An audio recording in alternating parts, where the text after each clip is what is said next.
Welcome back to the Y channel. Before we get started, go ahead and subscribe to the channel, hit that notification bell, and smash the like button right now to join our community.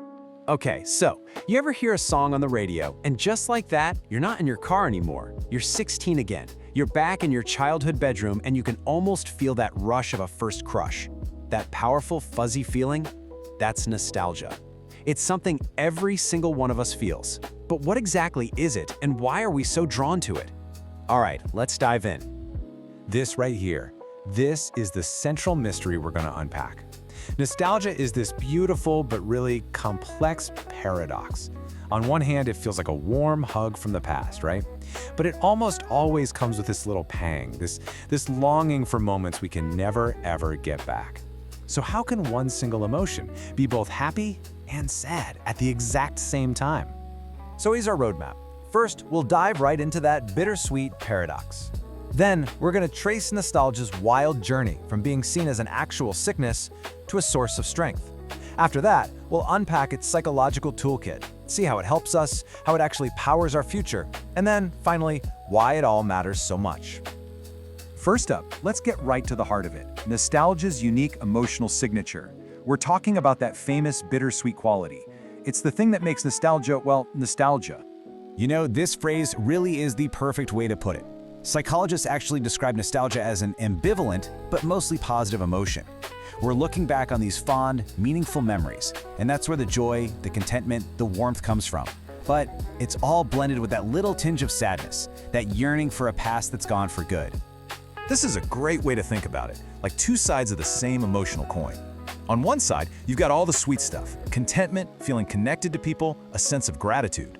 But on the other side, there's the bitter, that deep longing, a sadness for what's lost, and yeah, sometimes even a little regret. It's this exact mix that gives nostalgia its power. But you know, the way we see nostalgia today as this positive, comforting thing is a complete 180 from where it started. Its history is, frankly, absolutely fascinating. The term itself, which was coined way back in the 17th century, tells you the whole original story. You've got nostos for returning home and algos for pain. So it literally meant a painful homesickness. A pretty far cry from the cozy feeling we think of today, right? And I mean, just look at this shift. It is dramatic. For centuries, nostalgia was seen as a dangerous medical condition, a neurological disease that brought on anxiety and sorrow and had to be cured. But today, science sees it as the complete opposite, a vital, healthy, psychological resource that helps us navigate our lives. So just how common is this thing that was once diagnosed as a disorder? Well, research shows a huge majority, we're talking 79% of young adults, feel nostalgic at least once a week. Clearly, it is not an illness, it's a fundamental core part of being human. Okay, so if it's not a sickness, what is it actually for? Modern psychology basically sees nostalgia as a kind of psychological Swiss Army knife, a multi-tool that helps us out in all sorts of ways. One of its most powerful functions is that it gives us a deep sense of existential meaning. Think about it. By bringing to mind these cherished memories with the people who matter most, nostalgia reinforces the idea that our lives have significance, that they have a purpose. It helps connect the dots of our own personal story. And here are the main tools in that kit. Nostalgia makes us feel connected to other people. It builds a bridge between who we were and who we are now. It gives our life a sense of meaning. And, this is a big one, it acts as a crucial buffer against feelings like loneliness and anxiety. When we're feeling down, our mind instinctively reaches for a nostalgic memory to kind of self-soothe. Now, one of the most important tools in that whole kit is this idea of self-continuity.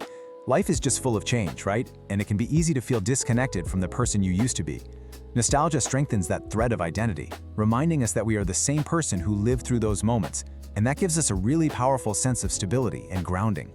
And this brings us to what might be the biggest twist in the whole nostalgia story. You'd think that looking back keeps us stuck in the past, but the research shows the exact opposite. Nostalgia is actually a powerful engine for moving forward. I know it seems like a total contradiction, doesn't it? How can an emotion that's rooted in what's gone be a tool for what's still to come?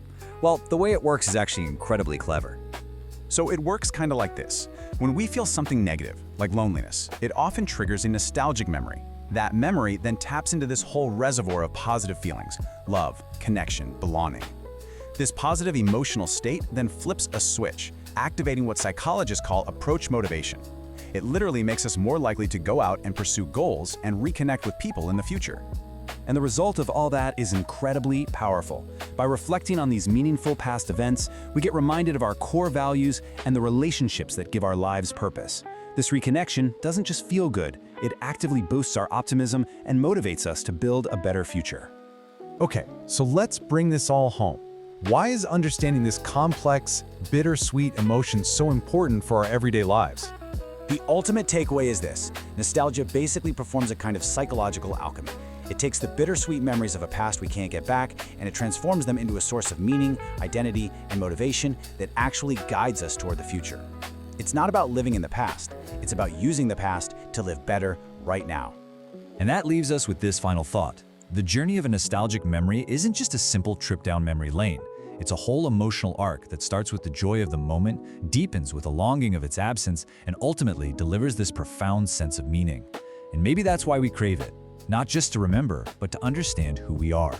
Thanks for watching. If this video brought back good memories, please subscribe to the Y channel, turn on the bell, like this video, and share it with your friends and family.